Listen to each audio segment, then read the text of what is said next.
You hear some oil and gas companies or some folks who support fossil fuels saying, this means we need to drill more. This means we need to, open more gas shale opportunities. And that's the wrong answer, right? That will just prolong the challenges in the future. And it wouldn't even help us in this moment because those things take time to get online as well. So I think doubling down on green energy and really pushing forward on that is a security imperative, because at a certain point, we won't be able to adapt or build resilience to the climate shocks if we allow them to get so bad. And we don't want to get to that place. I'm Natalie Orpett, and this is the Lawfare Podcast, April 6th, 2022. In the last few weeks, much has been said about how energy issues are playing into Russia's ongoing war in Ukraine.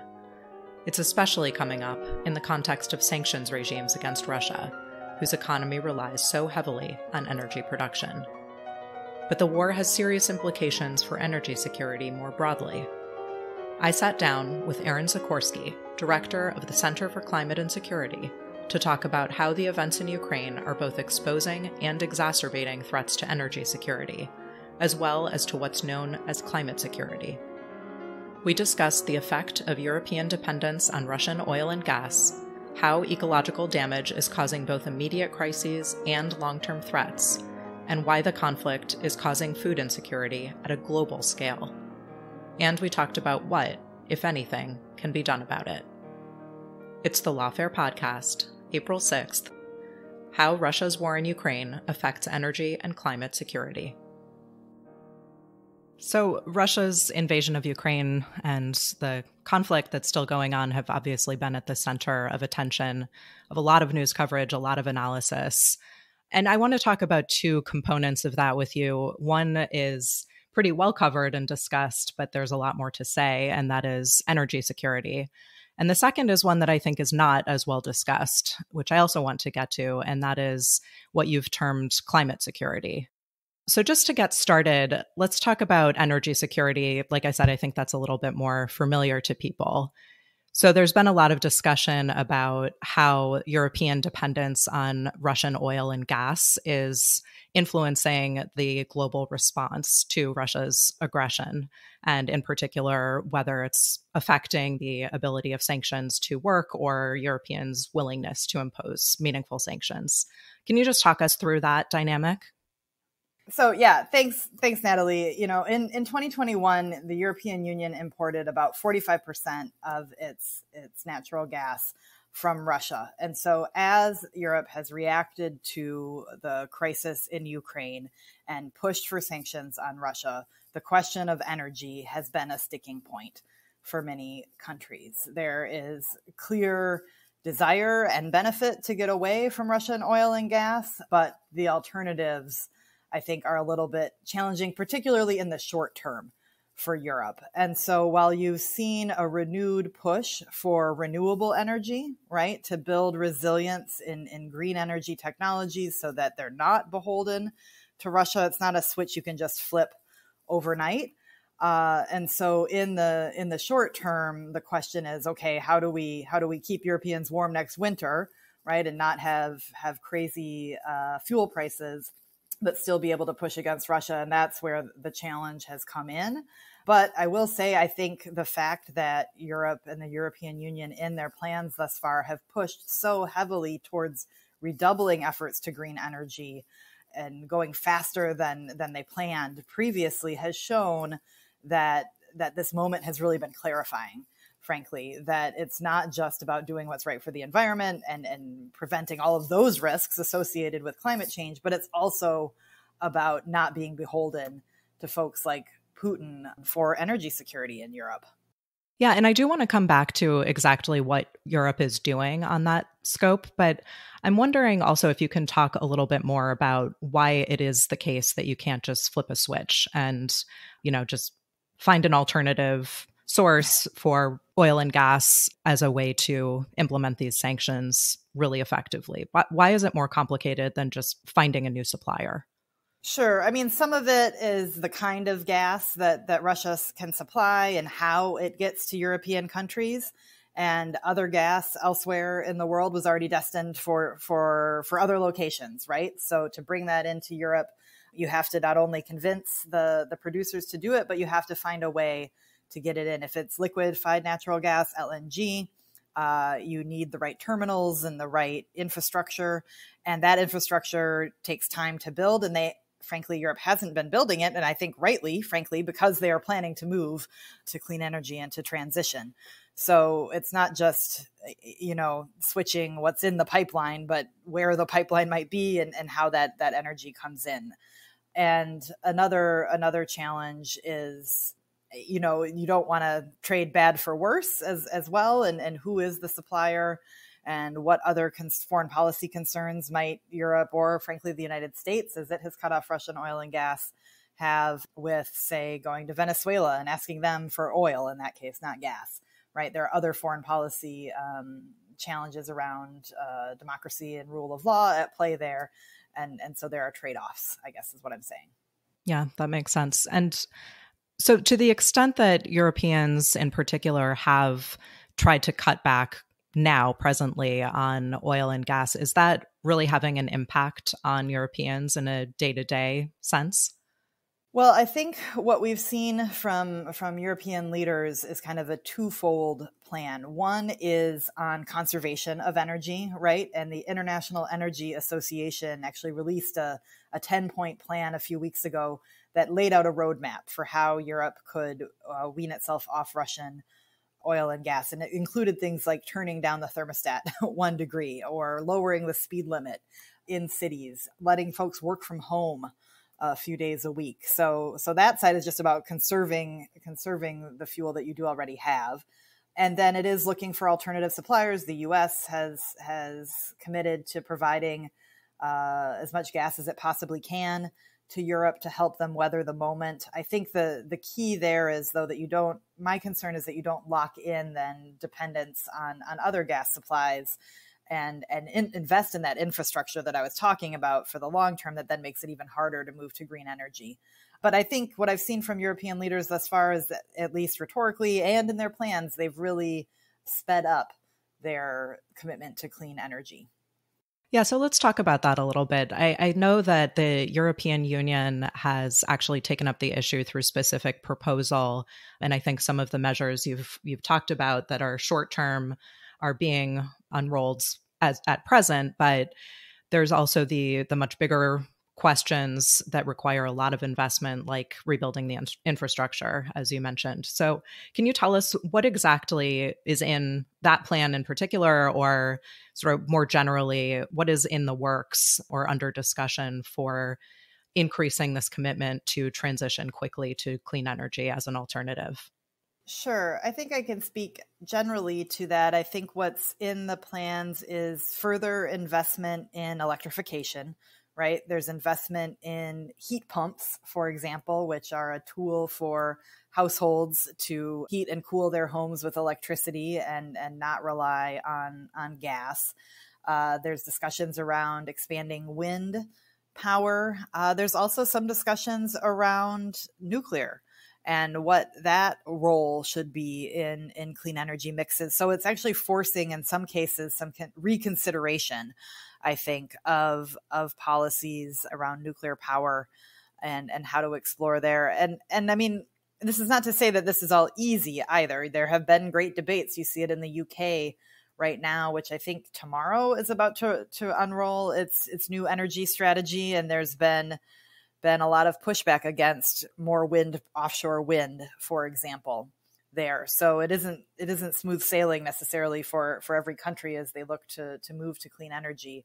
But you're seeing kind of an all hands on deck, all ideas must go kind of approach at this point to come up with solutions.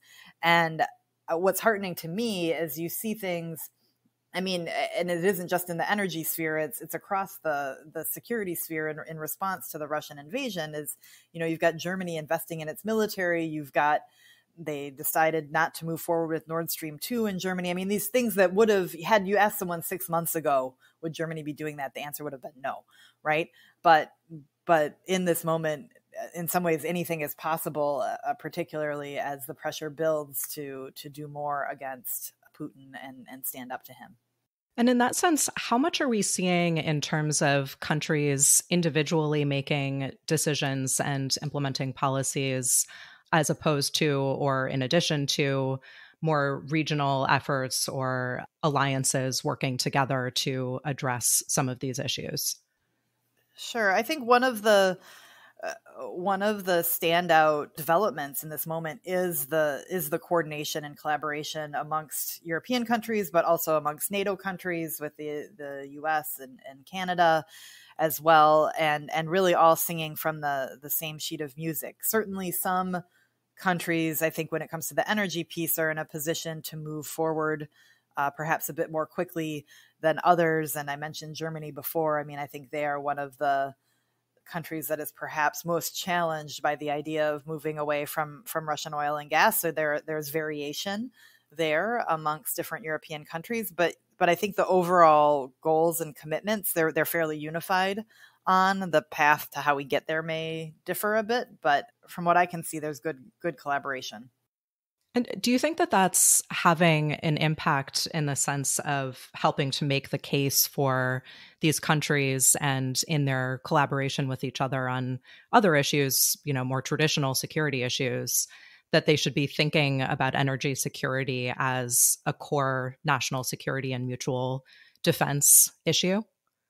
I would hope so, right? And I think, this has been a pretty clarifying moment that I don't like to call it energy independence. I like to call it energy resilience, right? Having resilient systems for energy generation is absolutely critical for Europe when you've got Russia acting so aggressively, right? And you don't want your hands tied in dealing with Russia because you need their oil and gas. And if it's Russia today, but that you don't want to replace Russia with another dependency somewhere else that is just as challenging, right? So building that resilience, and resilience comes from green energy in many places because it is not dependent in the same way on global markets. This isn't to say there aren't issues related to, say, critical minerals that you need for a lot of clean energy technologies, and that opens a host of geopolitical issues and also resource access issues, but it's different than the oil and gas dependencies. And I found myself recently wondering, too, if there's a role for the private sector here as well, because I noticed, there's been in a couple of different regulatory bodies, there's been a move toward requiring public companies to report information on greenhouse gas emissions. So that's happening. There's a proposal in the SEC right now, the International Sustainability Standards Board, I believe already put forward 2 proposals that would similarly require public companies to disclose climate-related risks. And there are some European nations, I believe, and even EU requirements that companies disclose some of this information about what aspects of their business constitute green business in their terminology. And I was thinking about this with reference to the fact that so many companies, I think by some counts over 500 companies, have now taken a stance and withdrawn in some respect from Russia. So I'm wondering if we can sort of combine these two things and find a role for the private sector in this. Do you have any thoughts on that? Oh, that's a really interesting question. I think there absolutely is a role for the private sector. And I think public-private partnerships, right, to catalyze some new technologies more quickly, for example, I think would be really useful in this moment. I think, a commitment to innovation and working with the EU for private companies or the United States is important. I think back to this past fall at the COP meeting in Glasgow when the US announced the First Movers Coalition, which is a group of private companies in the hardest to decarbonize industries like shipping and sailing and aviation, right? And these companies all agreed to make investments in decarbonization in their industries to catalyze market changes, working with the government on that because it is so important. And so I think there are opportunities, there are lots of opportunities to involve, I think, private companies in these conversations when we're in kind of a moment where we need new ideas, right? And new ideas quickly, generate those new ideas quickly to move as fast as possible away from fossil fuels. So yeah, I don't know exactly what that looks like, but I think you're right in that they have an important role to play. Okay, so I'm wondering now, if you imagine that you are facing a skeptical legislator of some sort who says, climate change and energy security is all well and good, but we are currently facing an immediate crisis in the form of bombs and civilian deaths and all of these tragedies. We're going to have to wait to deal with energy security. What's your pitch for explaining why this can't wait?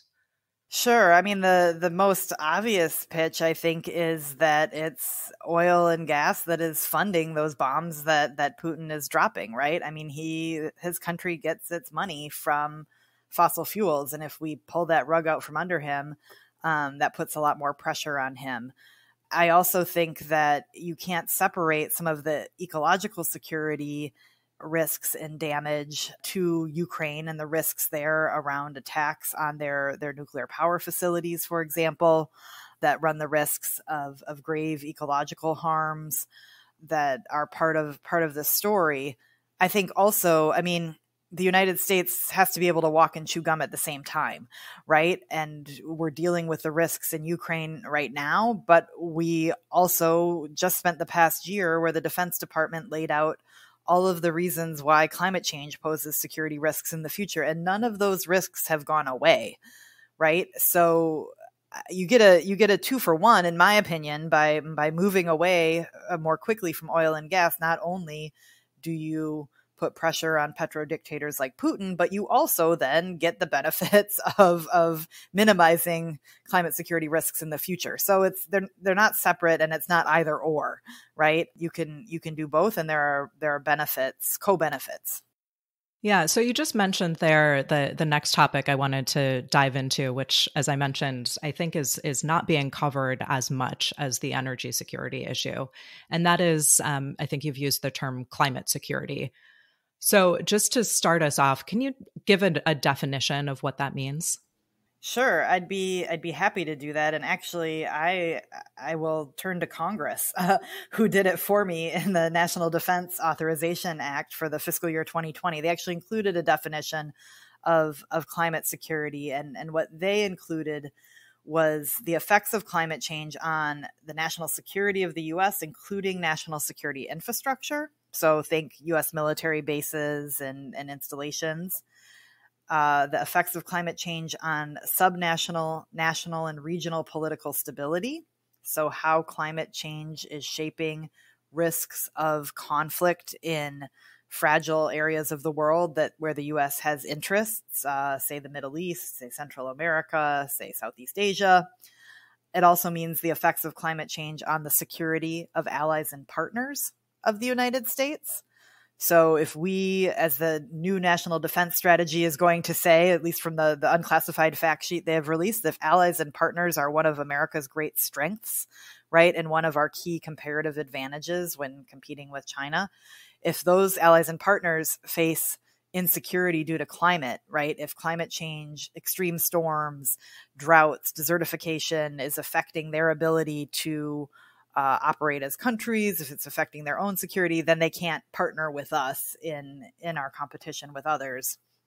And then finally, what Congress said is that climate security is when climate change impacts ongoing political violence, right? In terrorist groups, insurgencies, rebellions, potentially civil wars, interstate wars, all of the ways in which climate change shapes those risks as well. So really, I think of climate security as climate change having an impact on not only the backdrop against which all other national security risks unfold, but also then posing direct risks itself to the United States' ability to manage those risks abroad, right? Either by hurting our infrastructure directly, hurting our allies and partners' infrastructure, or just interrupting our ability to operate on the world stage. That was a long answer, but I think but part of the reason it's a long answer is because it has so many different aspects, right? I mean, the initial definition that folks have used for a few decades now was to think of climate change as a, quote, threat multiplier,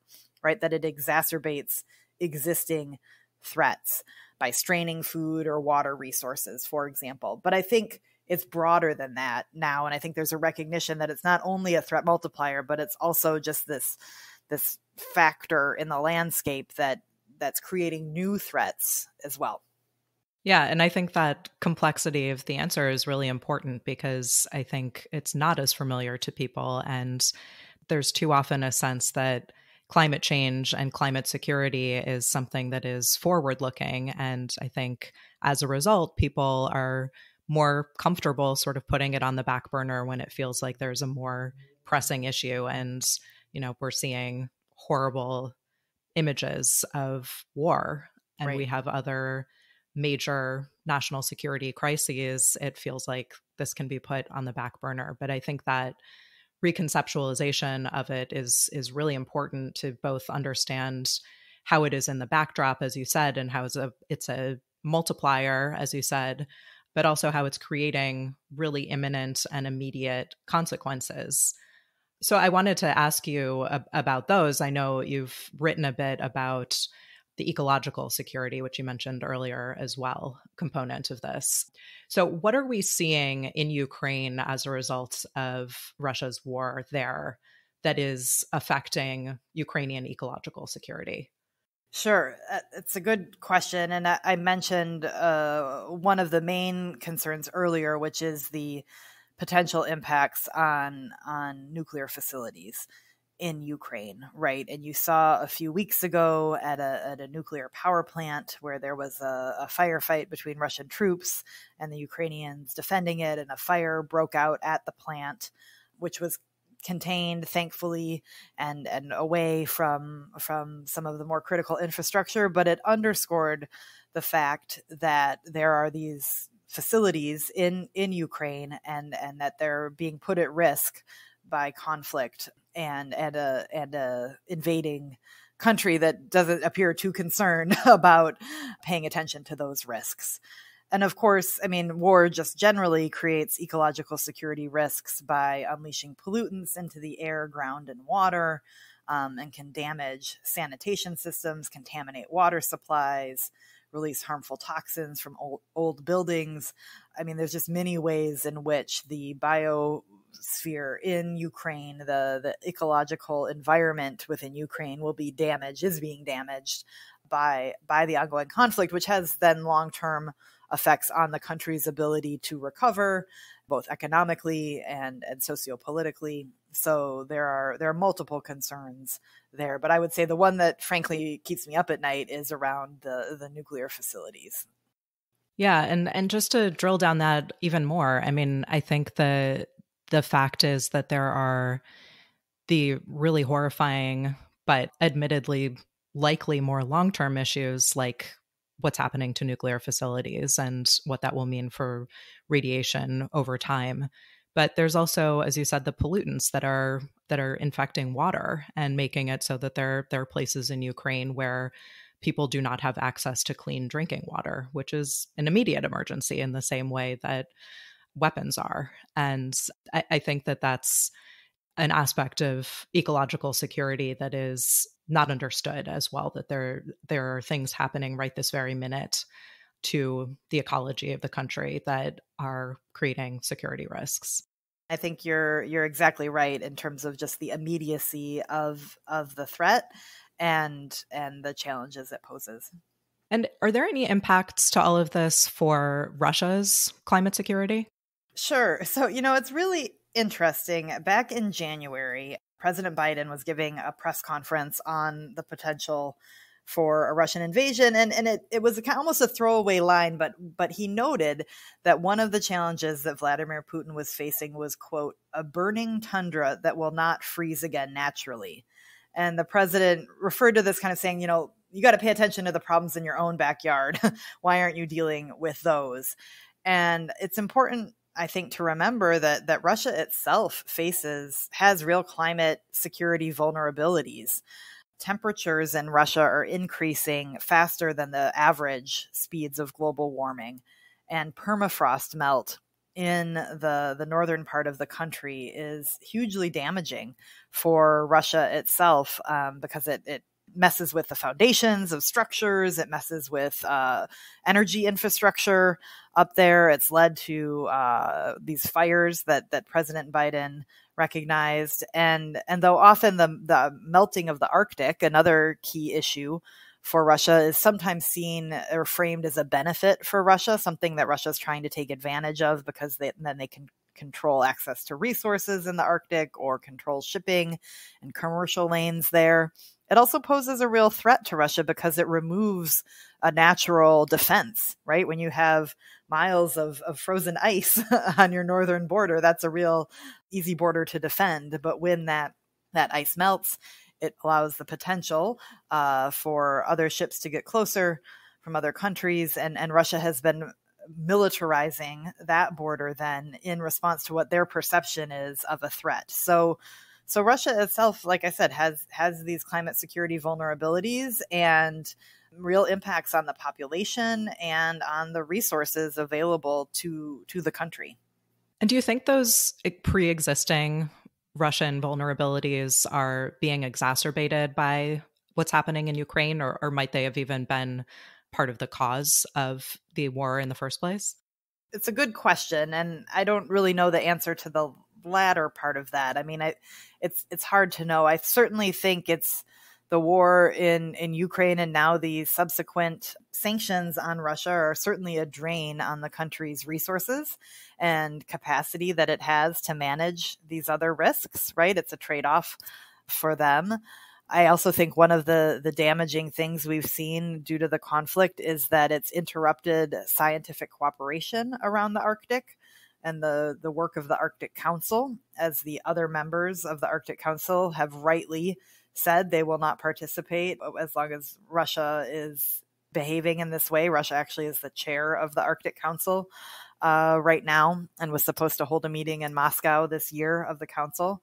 So that interruption is not good for Russia, I don't think, but it's not good for any Arctic country, frankly, as they try and understand what's happening up there. Can you just talk a little bit about what the Arctic Council does and its sort of broader implications for national and international security? Sure. So the Arctic Council is a body of all of the countries around the Arctic that is primarily focused on scientific collaboration and cooperation, and has purposefully left security out of the discussions, right? But it's a group to bring together scientists, to bring together policymakers from the Arctic countries to discuss what should be done in the region and better understand what's happening in the region as the ice melts.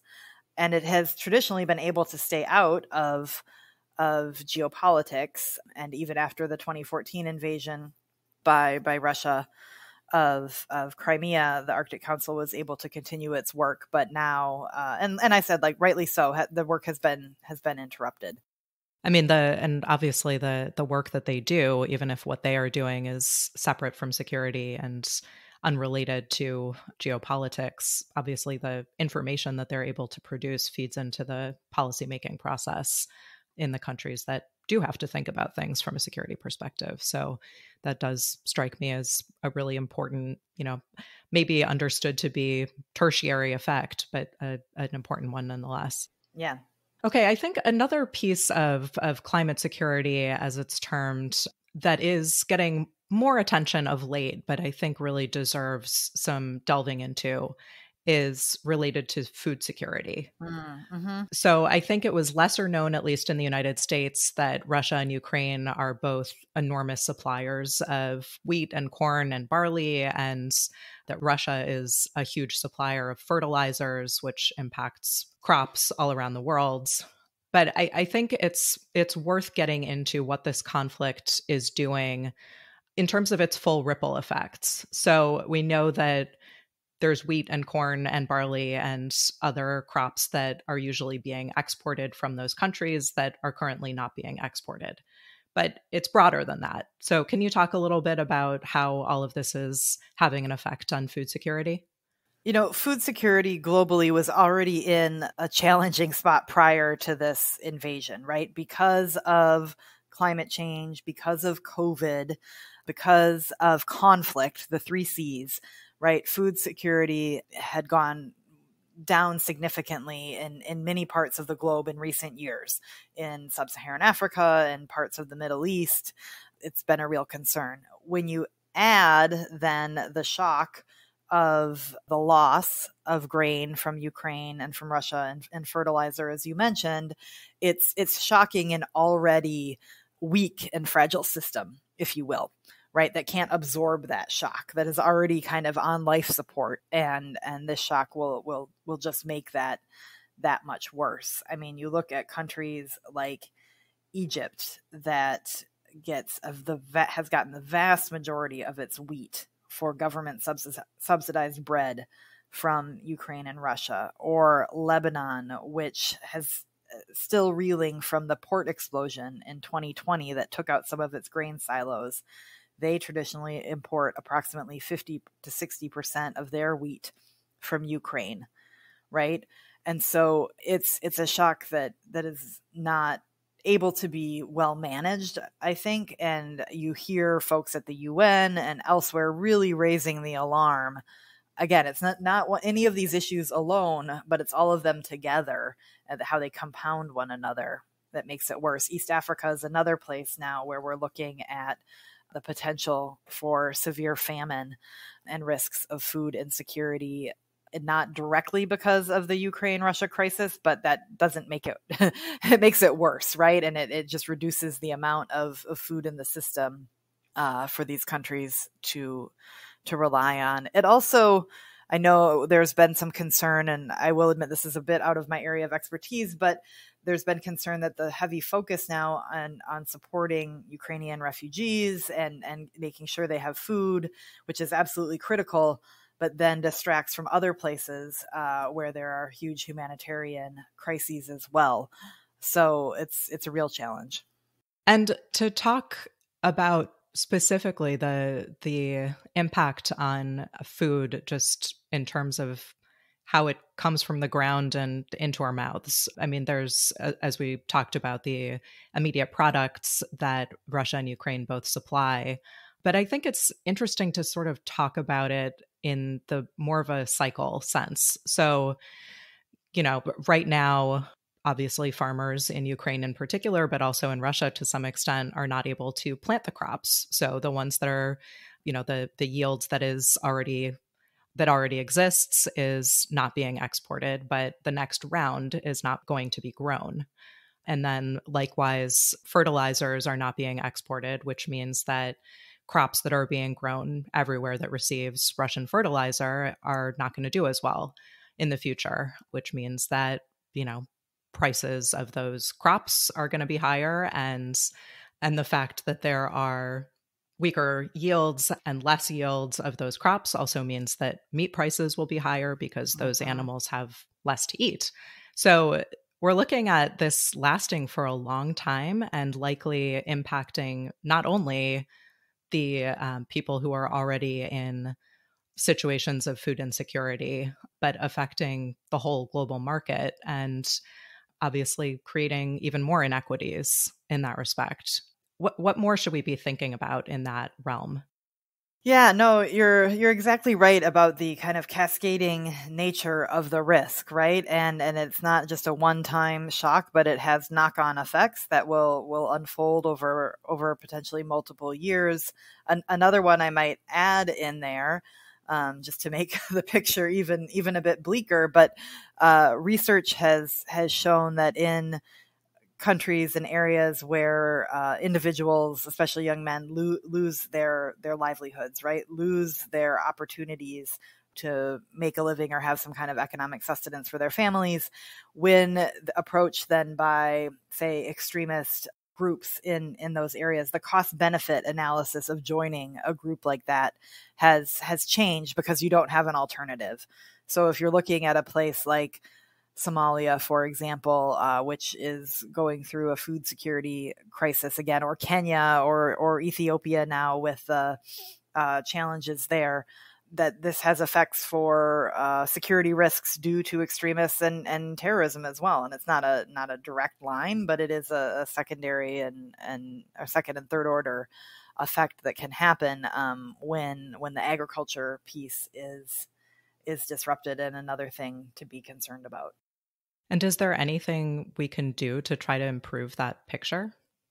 Well, I mean, I think there are near-term humanitarian action and intervention that can help stave off the most severe food crises in some of these parts of the world. And the fact that, I mean, I think there has been a decent amount of press coverage and discussion and policy discussion about the food security ripple effects of what's happening in Ukraine and Russia. So if countries can take that discussion and turn it into forward-thinking interventions to ensure food supplies in some of these parts of the world, I think that would be good. I think in the longer term, it is about building resilience, right? That's that same term we talked about when we were talking about energy earlier in the conversation, is building states and communities' abilities to absorb these kind of shocks, or at least manage them, is so critical, because again, irrespective of the Ukraine crisis right now, the climate models show us that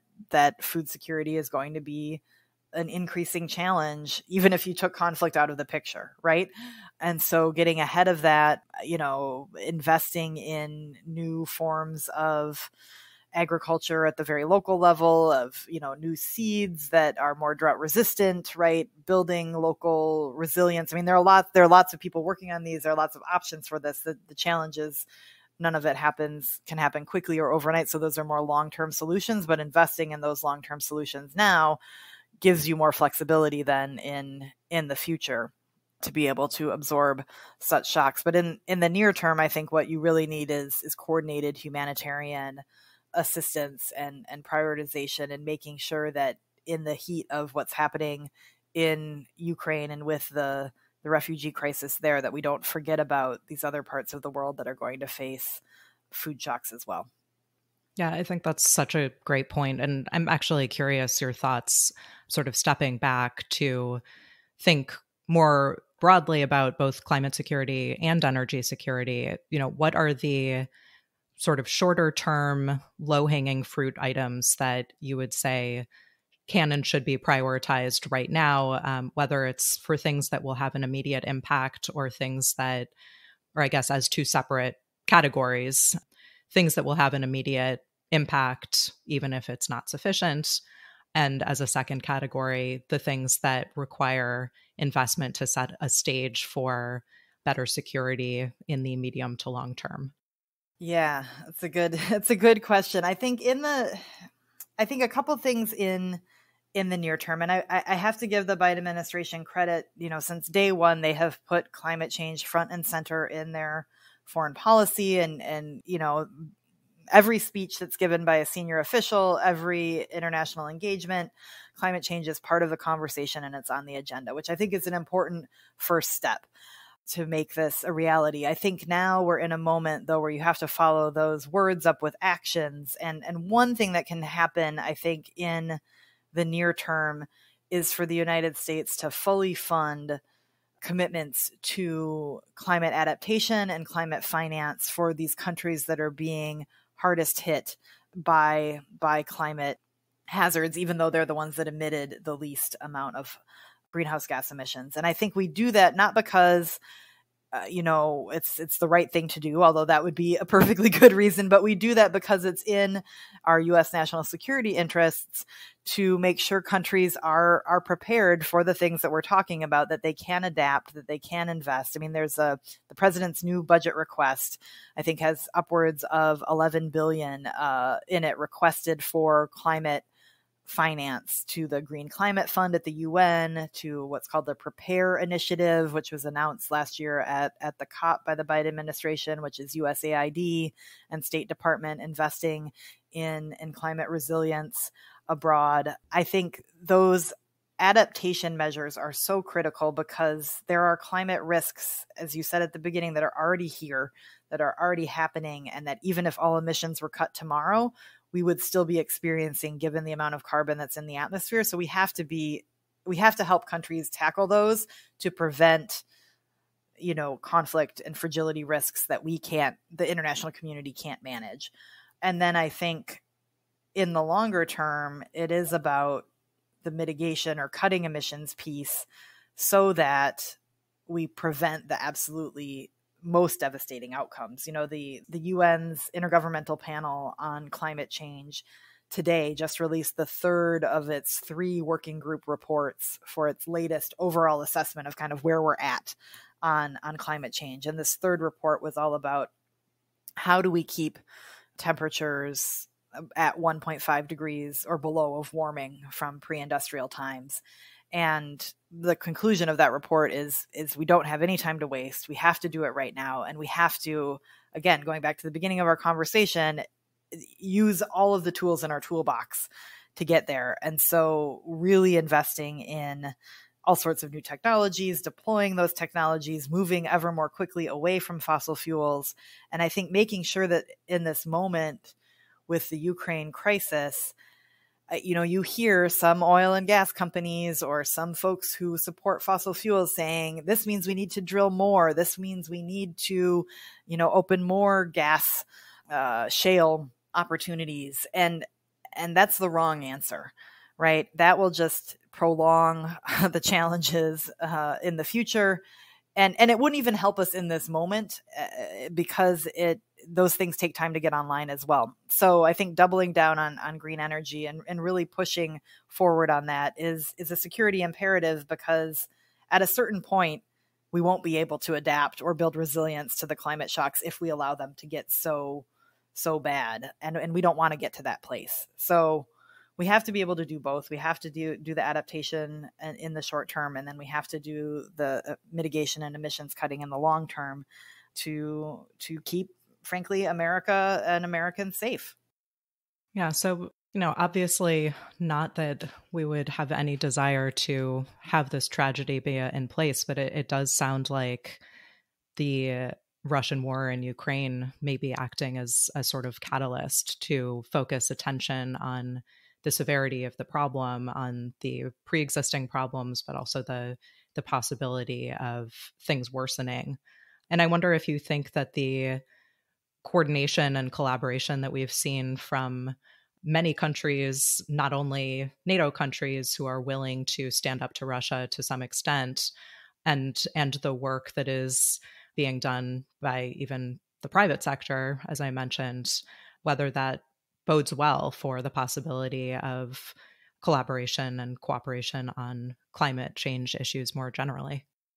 I certainly hope so, Natalie. I think I do think it is a clarifying moment in that it really sharpens, I think, folks' understanding of the benefits of moving away from fossil fuels.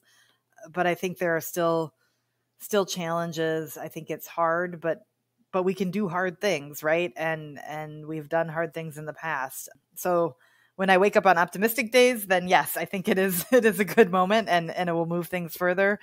I do think, though, one key variable that I'm watching closely too, which we haven't even talked about, but is the role of China, for example, in all of this, because they're a key player on the climate front, and Russia is as well. So, but I do think the collaboration and coordination among Europeans and the United States is a good sign for things to come, hopefully.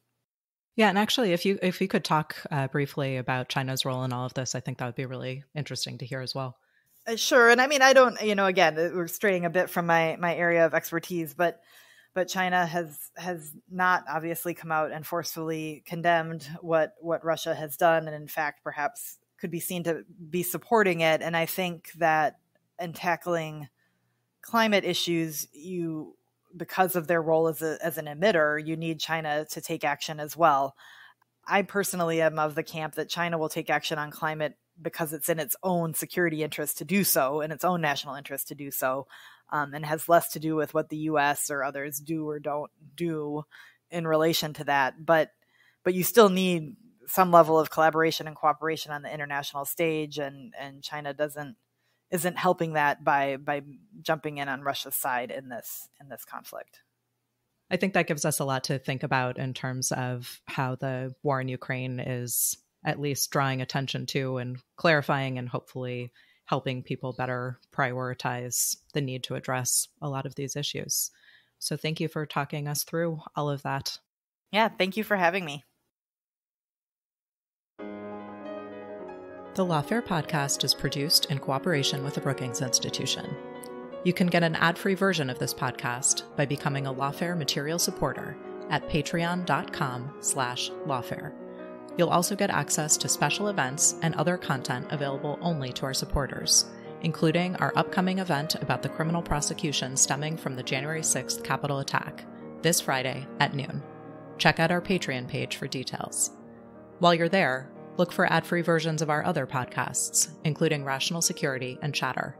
You'll also find bonus content from The Aftermath, our new series on the government's response to January 6th. The podcast is edited by Jen Patja Howell, and your audio engineer this episode was Kara Schillen of Goat Rodeo. Our music is performed by Sophia Yan. As always, thanks for listening.